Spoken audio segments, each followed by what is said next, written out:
Hello बच्चों, तो आज हम डिस्कस करेंगे सोशल साइंस का chapter number 5 that is India, that is Bharat. मतलब इंडिया तो अपन इंग्लिश में बोलते हैं, बहुत बेसिक सी बात है, बच्चे वाली बात पता है, और इसका हम नाम बोलते हैं भारत भी। तो आज हम इस चैप्टर में देखने वाले हैं कि बच्चों ये जो नाम पड़ा है ये कैसे पड़ा है। क्या शुरुआत में इंडिया नाम था, या पहले भारत नाम था, या हिंदुस्तान था, या कुछ और नाम था, ये हम इस चैप्टर में देखने वाले हैं। देखिए बहुत ही रफ सा मैंने डायग्राम बनाया है। आई रेस्पेक्ट माई कंट्री, बट मुझसे इतना ही बन पाया तो मैंने कोशिश करी। तो देखिए अगर हम बात करें इंडिया की, सबसे पहले हम इसमें डायरेक्शन ड्रॉ करते हैं बच्चे। ऊपर की तरफ कौन सी डायरेक्शन होती है बच्चों? North direction. नीचे होती है साउथ। इधर की तरफ होती है बच्चे east direction, and this one is west direction. तो अगर हम बात करें इसके बीच की डायरेक्शन, जिसको हमने पहले भी कवर किया हुआ है डायरेक्शंस के बारे में, तो ये जो डायरेक्शन इस डायरेक्शन में, इसको बोलेंगे नॉर्थ वेस्ट डायरेक्शन, क्योंकि नॉर्थ और वेस्ट के बीच में आ रही है। सिंपल है, इधर हो जाएगा बोल देंगे नॉर्थ ईस्ट। तो जो लोग पहले इस डायरेक्शन से इंडिया के अंदर आए, आपको पता है हमारे इंडिया, हमारी जो प्यारा देश है, इसके ऊपर काफ़ी अटैक होते रहे कई सालों से। मुगलों ने अटैक किया, अंग्रेजों ने अटैक किया। तो ये जो पहले इस डायरेक्शन आए इसको बोलते हैं नॉर्थ वेस्ट डायरेक्शन। और आप जानते हो ये बहुत ही अच्छा एरिया है अगर हम बात करें एग्रीकल्चर के हिसाब से, उपजाऊ फर्टिलिटी के हिसाब से। क्यों? क्योंकि यहाँ पर बहुत ही ज़्यादा आपको नदियाँ देखने को मिलती है। अभी ऑपरेशन सिंदूर हुआ था, उस टाइम पर आपने एक नदी के बारे में सुना होगा, रिवर इंडस ट्रीटी भी हुई थी 1960 के अंदर, वो आपको पता ही है, वो डिटेल में अगर हम कभी और बात करेंगे। IWT ट्रीटी 1960 के अंदर हुई थी।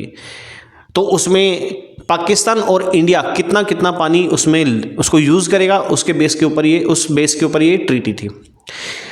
तो यहाँ पर जैसे पहले बताया जाता है कि 7 रिवर्स थी, यहाँ पर 7 रिवर्स थी, तो इसलिए बोलते हैं 7 मतलब सप्त सिंधुवा। तो पहले इंडिया को इस नाम से जाना जाता था, सप्त सिंधुवा। क्यों? क्योंकि जो नॉर्थ वेस्ट पे आए तो उनको दिखा यही पूरा इंडिया है, तो इस बेस पे इसका नाम दे दिए सप्त सिंधु। आगे बढ़ते हैं तो पहले जो है कि एक नाम और दिया गया, भारतवर्ष।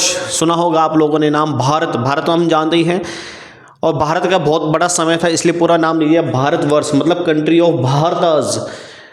कि जो लोग भारत में रहते हैं उनकी ये जमीन है, उनका ये जो है कि देश है, तो भारतवर्ष पूरा इसका नाम दिया गया। महाभारत के अंदर देखिए, महाभारत अपन सब जानते हैं, बहुत बड़ा ग्रंथ लिखा गया है। महाभारत के अंदर भी इसका नाम दिया गया जम्बू द्वीप। द्वीप मतलब आप जानते हो आइलैंड को कहते हैं, और जम्बू मतलब जामुन, मतलब जमीन, लैंड ऑफ जामुन ट्री, के पूरे कंट्री के अंदर जहां जामुन उगते हैं, इसलिए पूरा नाम दे दिया जम्बू द्वीप। अलग अलग नेम है भाई, जो पहले के टाइम पे चले आए हैं। और पहले के टाइम पर जम्बू द्वीप में सिर्फ इंडिया कवर नहीं होता था, इंडिया के साथ पाकिस्तान, अफगानिस्तान और बांग्लादेश, ये वाला जो रीजन है सारा कवर होता था। तो जम्बू द्वीप जो है बच्चे, वो बहुत बड़े रीजन को कवर करके आता है। इसके अलावा आपने नाम सुना होगा इंडिया का, हिंदी में बोलते हैं हिंदुस्तान, हिंदुओं का स्थान। मतलब पहले हिंदू जो है वो नाम कहाँ से आया? सिंधु से। सिंधु नाम क्यों आया? क्योंकि पर्शियंस ने यहाँ पर जो रिवर्स है सिंधु नदी, इंडस जो रिवर है उसी का अपन ने हिंदी में ट्रांसलेट किया हुआ है सिंधु। सिंधु से इंदु, इंडस, हिंदू, मतलब पूरा नाम क्या दे दिया? हिंदुस्तान, हिंदुओं का रहने वाला। मतलब शुरुआत कैसे हुई नाम की मैंने आपको बताया। तो ये 4-5 नाम हैं जो आपको पहले के जो हमारे फिलोसफर्स हैं उन्होंने इनको नाम दिए हैं। महाभारत में हमारे इंडिया के अंदर और भी नाम दिए हुए हैं, जैसे ये जो रीजन है इसको हम बोलते हैं कश्मीरा, मतलब कश्मीर। कुरुक्षेत्र जो कि हरियाणा में जहां पड़ती है, कुरुक्षेत्र जहां पर महाभारत का युद्ध भी हुआ था, उसे बोल दिया कुरुक्षेत्र। तीसरा, अभी तो हम जिसको जानते हैं बंगाल के बारे में, पहले इसको बोलते थे वंग। इसके अलावा जो आसाम रीजन है इसको हम बोलते हैं प्रग्योतिसा। ये महाभारत में जो ग्रंथ है उसमें नाम दिए हुए हैं। ये वाला जो रीजन है एकदम साउथ में इसको बोलते हैं केरला, और जो एकदम वेस्ट में गुजरात के अंदर रीजन है उसको बोलते हैं कच्छ। तो ऐसे इंडिया का नाम दिया गया है। I am sorry. तो ये कुछ नेम्स हैं जो अलग अलग फिलोसफर्स के द्वारा अलग अलग नेम्स दिए गए हैं टाइम के अकॉर्डिंग, जिसको जो दिखा उस हिसाब से उसने नाम उसको दे दिया है। बच्चों आज की क्लास में सिर्फ इतना ही, मिलते हैं नेक्स्ट वीडियो में। कोई भी आपको डाउट हो कमेंट सेक्शन में जरूर मेंशन कीजिएगा, मैं उस डाउट को डेफिनेटली नेक्स्ट वीडियो में कवर करूंगा। थैंक यू सो मच बच्चों।